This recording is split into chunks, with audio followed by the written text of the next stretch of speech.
Hello everybody, this is meteorologist Andrew Pinero. So I finally got my package. So a couple of things, some interesting video equipment. For the most part, even though 4K video I've been filming in, it's on a smartphone right now. So although, yeah, it's 4K, you can notice a difference when you really take a look at a 4K video shot on a smartphone and a 4K video shot on a professional or a more prosumer, as you would call it, camera.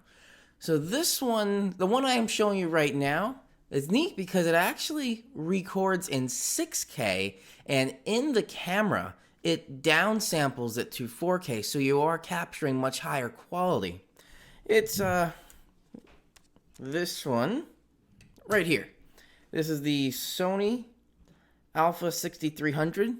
4K video, so the sensor in here is much bigger than the sensor in that camera. This is one camera I was looking at. The other one, and I've always loved, as long as I've loved weather, I've loved cameras too.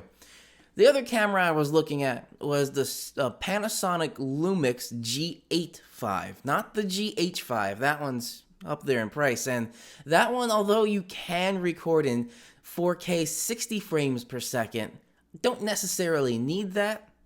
4K 30, which is what I'm filming in right now, is fine. Or if I'm trying to go for that cinematic look, move it down a little bit to 4K 24 frames per second. But for the most part, YouTube videos keep it very steady at 30, which is fairly nice. So we'll see how this camera goes. So right now, let me switch, and the next shot you're going to see is filmed on this Sony Alpha 6300. Alright, now this is the Sony. Do you guys notice a difference?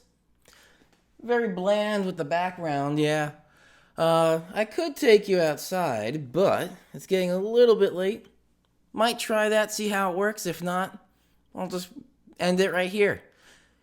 So a little comparison. If you guys know a lot more about cameras, definitely leave some comments below which one's your favorite, the Panasonic Lumix line, the Sony Alpha line.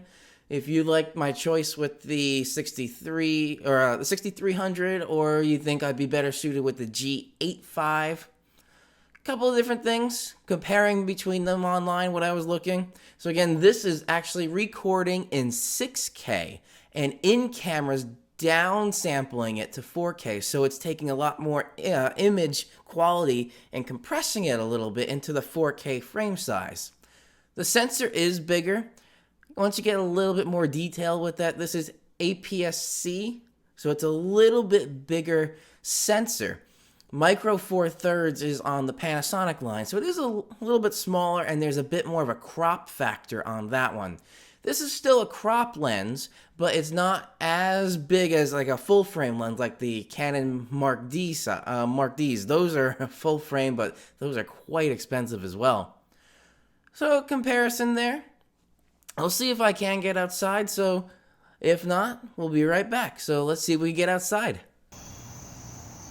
It is kind of dark out here, and also as a test, I'm using the built-in microphone. And I'm not using any gimbals or stabilizers or anything. Just holding it in my hand, trying to be as steady as I can. Walking nice and slowly.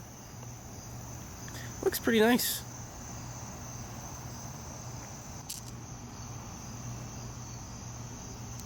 I can definitely say it looks much brighter on the viewfinder than it does in real life. But it looks pretty sharp on even the small screen of the viewfinder. Let me know what you guys think. The only thing I can't figure out, it's automatically changing the shutter speed. Typically with video, you want to keep the shutter speed, the denominator, double your frame rate. So I'm shooting at 30 frames per second right now. So I want it to stay at 1/60th. But it's doing most of the time. Like right now, it's switched to 1/50th, and it was at now it's at 1/40th. Still got to figure out some setting things, but overall, this is a very nice image on here. Alright, so getting kind of dark out. Not really good image quality. Although tomorrow with the weather, just a quick little weather update there. It's going to be not too pleasant in the morning, little break in the afternoon, then again not too pleasant in the evening. So we're going to have some periods of heavy rain that looks like they're going to be coming through for the morning commute and the evening commute. So not the best days, but I'll see if I can get some more nice footage and maybe compare it to the other camera, the G8 V, but we'll see how that goes. I'm actually really enjoying this camera. It's fairly small, and even facing forward, even though it doesn't have the front screen, it looks like it's fairly easy to keep in line and looks pretty comfortable, or feels pretty comfortable. Alright, well, have a great evening, everybody. This is meteorologist Andrew Pinero. I'll have another weekend outlook update coming for you tomorrow.